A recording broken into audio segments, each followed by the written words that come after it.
सद्गुरु श्री सद्गुरु महाराज की जय। श्री सद्गुरु महर्षि शाही स्वामी जी महाराज की जय। मंगल मूर्ति सतगुरु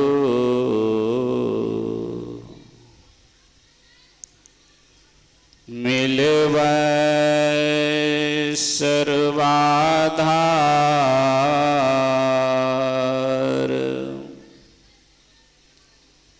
मंगलमय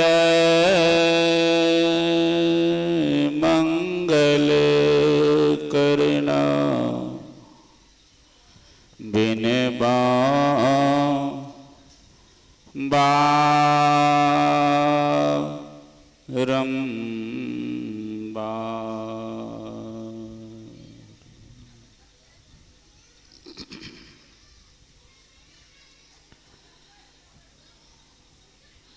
सर्वोच्च सिंहासन पर विराजमान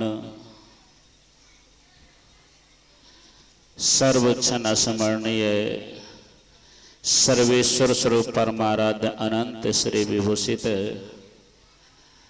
परम पिता परमात्मा के पावन श्री चरणों में सत सत नमन है।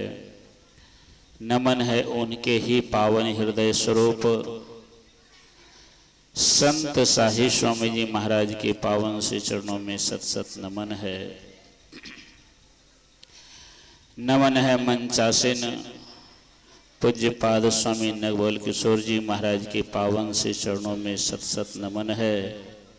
नमन है मंचासीन हमारे पूज्यपाद स्वामी सुनीलानंद जी महाराज, मंचासीन हमारे पूज्य स्वामी देवेंद्र बाबा, उपस्थित सत्संग प्रेमी महानुभाव माता एवं बहनों को भी सत सत नमन है। साथ ही साथ निवेदन है एक बार और बुलंद आवाज में जय जयकार करें।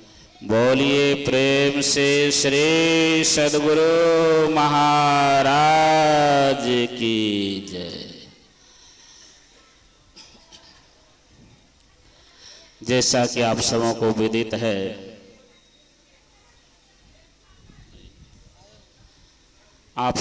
विदित है कि आज सौर प्रखंड संत मत सत्संग का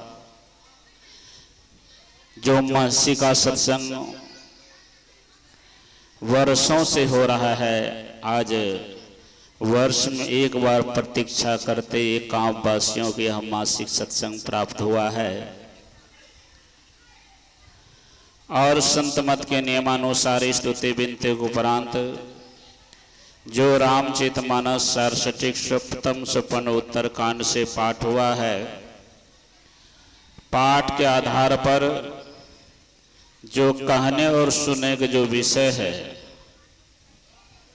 उस पर हम लोग क्रम से पूजनों से भरपूर रूप में सुन चुके हैं। यह शरीर हम आपको जो मिला है, इस शरीर का बड़प्पन हम भगवान श्री राम से सुन रहे थे और वह शरीर हम आपको मिला हुआ है। विचार करें कि यह जिस शरीर के बारे में भगवान श्री राम बड़ाई करते हैं, स्वयं वेद भगवान भी कहते हैं हे मनुष्यों। क्यों कहा? इस शरीर की विशेषता एकमात्र वही है जो काम करने के लिए भी हम लोग आए हुए हैं। यह शरीर हमें मिला है, ये बार बार नहीं मिलता। ऐसा भी हम लोगों ने गोस्वामी तुलसीदास जी महाराज का विचार सुना है। देव दुर्लभ शरीर मिला है। जो देव दुर्लभ शरीर मिला है, उस देव दुर्लभ शरीर से काम कैसा होना चाहिए? सद्गुरु महाराज ने भी कहा है, ये मानव शरीर की विशेषता यही है। क्या है? ऐसा नहीं कि आप मानव का शरीर मिला किसी जाति विशेष के लिए नहीं, या रूप आपको सुंदर है इसलिए आप भक्ति कर सकते हैं, सो बात नहीं है। मनुष्य का शरीर मिला है आपको, आपका अधिकार है। मनुष्य का शरीर मिलने मात्र से आप अधिकारी क्या चीज के बन गए? अरे मकान नहीं बनाए, अरे मकान बनाने का अधिकारी आप नहीं है। बनाए हैं ठीक है, बनाना है, लेकिन वह आपका हिसाब से बाहर है। धन कमाए हैं, नौकरी लगाए हैं, लगवा रहे हैं, कर रहे हैं, व्यवसाय कर रहे हैं, खेती कर रहे हैं, सब कुछ ये संसार में आए हैं, वो जरूरी है। लेकिन परमाराध्य श्री सद्गुरु महाराज जी कहते हैं कि यह अधिकार मानव का शरीर मिला है ना आपको, तो वह अधिकार, कौन अधिकार? जितने मनुष्य तनधारी हैं, प्रभु भक्ति कर, भक्ति करने का अधिकार आपको मिला है। चाहे आप कुछ कीजिए संसार या ना कीजिए, चलेगा। अरे मकान नहीं भी बनाए, अगर बना भी लिए, नहीं बनाए तब पर भी अगर भक्ति किया तो सार्थक हो गया। फूस में रहना, दुख में रहना, कष्ट में रहना, खूब बढ़िया महल भी बनाया है, नौकरी भी लिया है, संसार का सारा सुख सुविधा आपके पास में है, लेकिन वह सार्थक तब होगा जब आपके अंदर में भक्ति है। तब भक्ति नहीं है, इस मानव शरीर का मूल कार्य नहीं हो रहा है, तो जान लीजिए सब कुछ बेकार हो जाएगा। सब कुछ यहां तो पता नहीं चलता है, अभी पता नहीं चलता है। जब यह आपके पास रावण के तरह जवानी का जोश है ना, और भी संसार का कोई मद है, तब तक आपको कोई समझाएगा फिर भी नहीं। रावण को बहुत समझाया, तब तक नहीं माना। अभी भी ऐसे लोग हैं जो संसार में किसी न किसी मद से भरे पड़े हैं।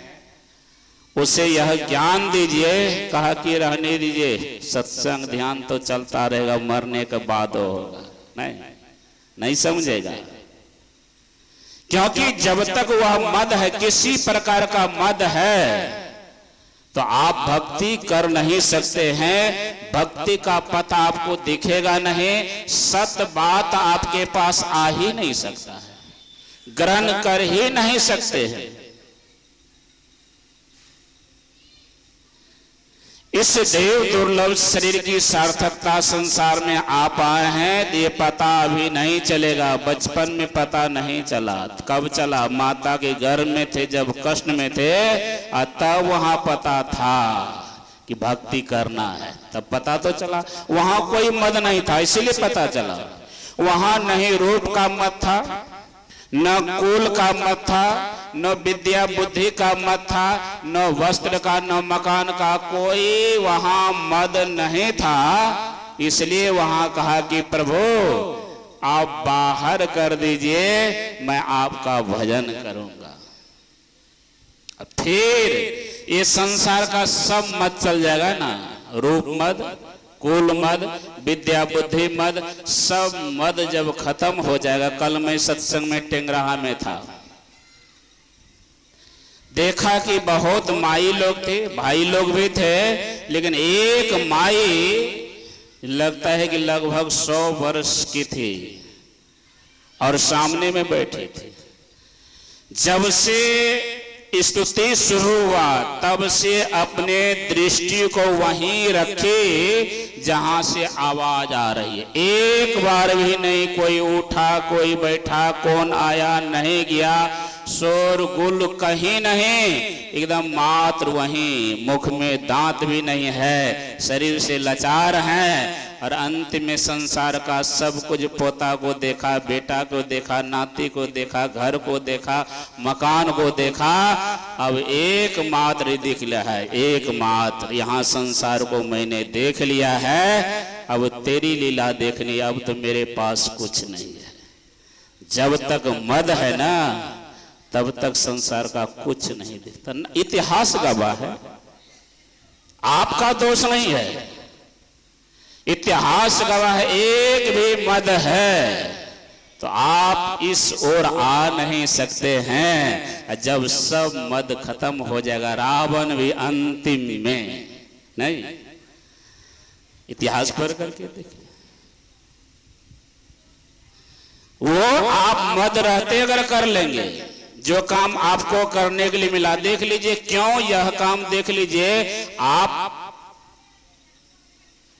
नौकरी आयु अनुसार कर सकते, 5 साल में 10 साल में आप नौकरी नहीं कर सकते, और भी पढ़ाई आप नहीं कर सकते, और भी काम नहीं कर सकते। आयु अनुसार, उम्र अनुसार, आप समर्थ के अनुसार संसार के योग हो सकते हैं, लेकिन जिस काम को करने के लिए शरीर मिला है, ये ध्रुव ने बचपन में किया। ध्रुव क्या किया? इस काम को बचपन में किया, बचपन में पूरा कर लिया। किया कि नहीं किया? वो देख लीजिए, क्योंकि यही काम करने के लिए शरीर मिला है, तो बचपन में ध्रुव सचेत हो गए और लग गए और उन्होंने काम पूरा कर लिया। कब? जब उनके पास कोई मद नहीं, संसार को उतना ही समय उन्होंने देख लिया। प्रहलाद को देख लीजिए, उन्होंने उतना ही समय में अपने पूज्य पिताजी की क्रूरता उन्होंने देख लिया। और गोपी चंद को देख लीजिए, बचपन में ही अपने पूज्य पिताजी खोने का दुख उससे हुआ, लेकिन वह दुख से दुखित नहीं हुआ। क्यों? ये दुख पिता का दुख, कभी माता का दुख, कभी भाई का दुख, कभी बहन का दुख, कभी घर का दुख, कभी पैसे का दुख, कभी तन का दुख। ये दुख आता ही रहेगा, चाहे संसार में कुछ भी बन करके रहिए, ये दुख आता ही रहेगा। इस दुख का निवारण करते करते कितने जन्म ले लिए। क्यों? कि जिस काम को निवारण करने के लिए शरीर मिला था, वह निवारण नहीं हुआ। 1000 समस्या आया और लाख समस्या आएगा, कोई मिटा नहीं सकता। एक समस्या अगर हो जाता, एक समस्या का समाधान कर लेते,